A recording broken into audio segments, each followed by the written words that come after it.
Mercedes-Benz gaz номер 220 оңға тоқтайбыз. Ош шаарында айып пулун төлөбөй же издөөдө жүргөн унаалар үчүн авто ураган унасынын жардамы менен атайын рейд өз ишин баштады. Рейдтин жүрүшүндө адегенде эле Honda Fit үлгүсүндөгү унаанын номери байкоо камерасына түштү. 143 Александр Валентин Александр деген машинаны текшергилечи. Honda Fit жок, штраф эмес. Бул регистрация транспорта временно приостановлена. Буну автоунаанын ээси гана арыз жазып, ушул каттоодон токтотуп койсо болот. Бул учурда азыр машина стоянка болот, айып короо кирет.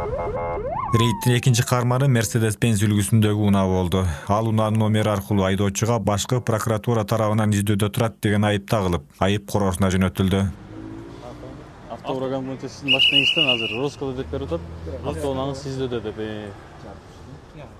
По базе ген прокуратура за штраф оформлен на госномер депчи. Автоунааңызды айып короо токтотобуз.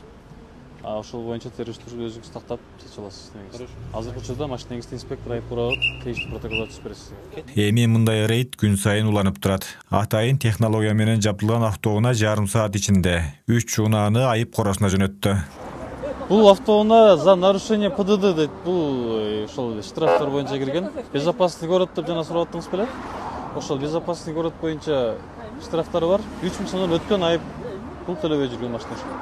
Автоураган унаасы бир гана унааларды издөө менен чектелбейт. Аталган унаа бир мезгилде 360 градустагы видео байкоо менен издөөдө жүргөн адамдарды да таап алат. Аны менен катар чет элдин каттоосунда турган унаалардын да айып пулу жогору болсо камерага түшүрүлөт. Не только машина, находящаяся в розыске, бул бирок и кишилерди аныктайт. Розыскада жүргөн кишилерди аныктайт. Андан тышкары машина автоунаа ылдамдылыгын аныктайт. Скоростной режимин деп айткандай. Ураган рейди 3 күндө айып пулу 3000ден жогору болгон, шаарда мыйзамсыз жүргөн 40 унааны аныктаган. Коопсуз шаар долбоорунун алкагында рейд шаардын бардык аймактарында уланат. Чынарбек Алипбеков, Муслим Ахмеджанов, УТРК, Ош.